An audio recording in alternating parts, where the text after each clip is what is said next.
نحمده ونصلي على رسوله الكريم اما بعد فاعوذ بالله من الشيطان الرجيم بسم الله الرحمن الرحيم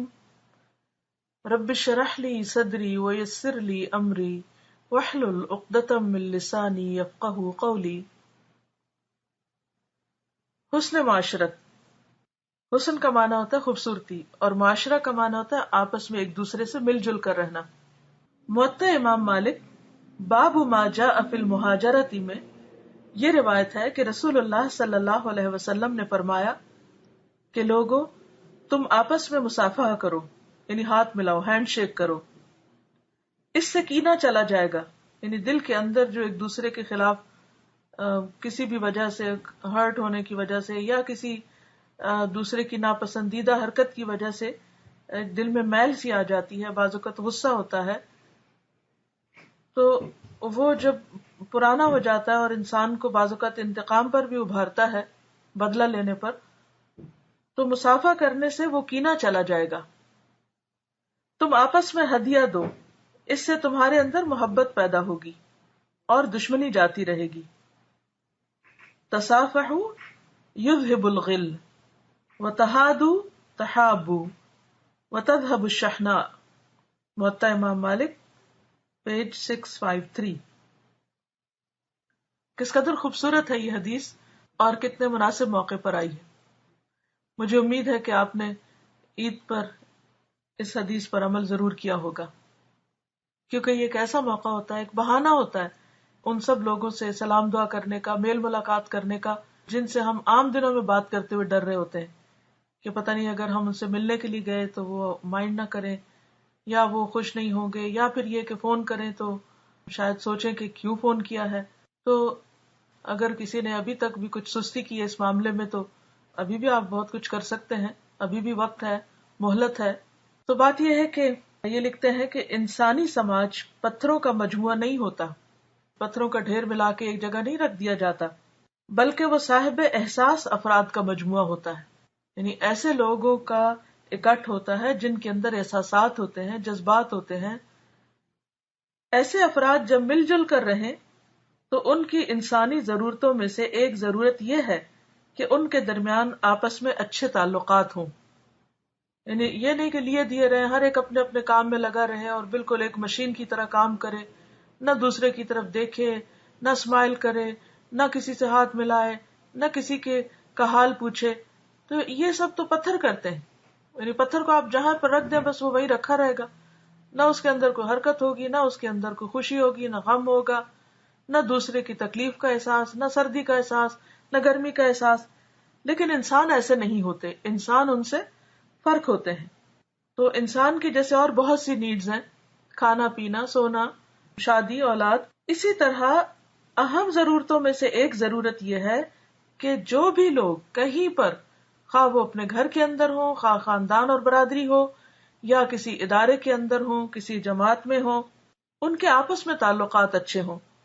لوگوں کے دل میں ایک دوسرے کے لیے برادرانہ جذبات پائے جائیں، یعنی جیسے بھائیوں کے درمیان ایک محبت ہوتی ہے، ایسے ہی باہم ملنے جلنے والوں اور باہم اکٹھے رہنے والوں کے درمیان آپس میں ایک تعلق ہونا چاہیے، محبت ہونی چاہیے۔ اس طرح کی انسانی فضا کو فروغ دینے کی صورت یہ ہے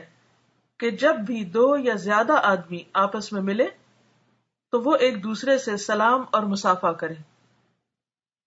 یعنی جیسے آپ صبح جاتے ہیں اپنے کام پر یا لوگ آپ کے پاس آتے ہیں تو دو کام کرنا انتہائی ضروری ہے، نمبر 1 سلام اور نمبر 2 ہاتھ ملانا، اور ساتھ ہی اسمائل بھی ہونی چاہیے۔ سلام کا مطلب ایک دوسرے سے بہتر الفاظ کے ساتھ ملنا ہے، یعنی سلامتی کی دعا دینا ہے، اور مصافحہ گویا اس سے آگے بڑھ کر مزید قربت کی ایک علامت ہے کہ ہم دونوں ذہنی طور پر ایک دوسرے سے قریب ہیں، ہمارے دل قریب ہیں۔ سلام کے بعد جب دو آدمی ایک دوسرے سے مصافحہ کریں تو فطری طور پر ان کے درمیان اجنبیت ختم ہو جاتی ہے اور قربت کا ماحول پیدا ہو جاتا ہے۔ لیکن اگر دو لوگ ایک دوسرے کے پاس سے گزریں، نہ سلام کریں، نہ ہاتھ ملائیں، نہ اسمائل کریں، تو وہ کیا ہے؟ دراصل ایسا جیسے دو کے درمیان ایک اجنبیت کی دیوار حائل ہے، بینہما برزخ لا یبغیان۔ اسی برادرانہ جذبے کی ایک اور بڑھی ہوئی صورت یہ ہے کہ لوگ ایک دوسرے کو ہدیہ اور تحفہ دیں، یعنی مختلف مواقع کی مناسبت سے، ہدیہ خواہ چھوٹا ہو یا بڑا۔ جب وہ مخلصانہ جذبے کے تحت دیا جاتا ہے تو دینے والے اور پانے والے کے درمیان غیر معمولی محبت پیدا ہو جاتی ہے۔ ہدیہ دو آدمیوں کو اعلیٰ انسانی رشتے میں باندھ دیتا ہے،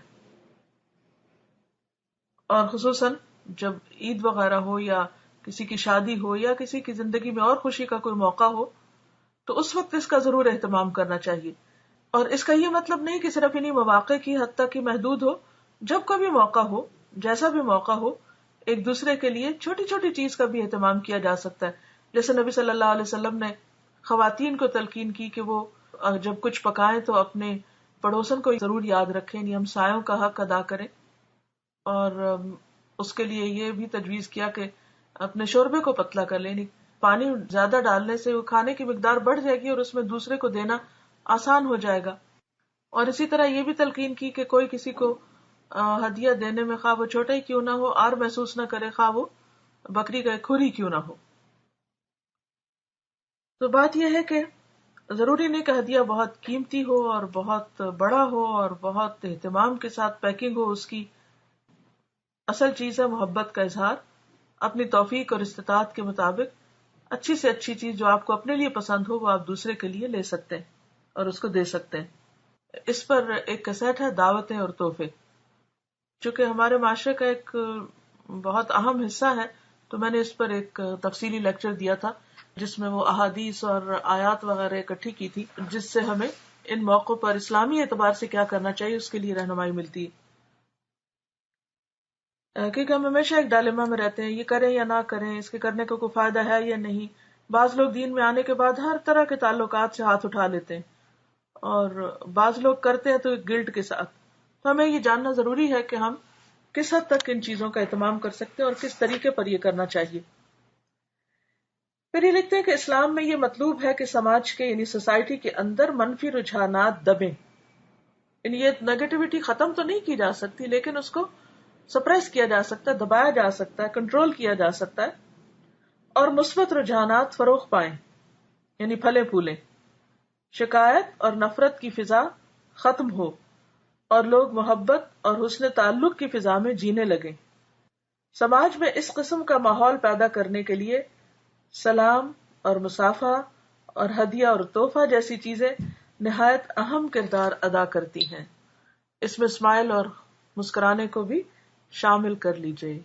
ٹھیک ہے۔ اللہ تعالیٰ سے دعا ہے کہ وہ ہمیں عمل کی توفیق عطا فرمائے، اور اس کے ساتھ ہی آج کا لیکچر ختم ہوتا ہے۔ اجازت چاہتی ہوں۔ السلام علیکم ورحمۃ اللہ وبرکاتہ۔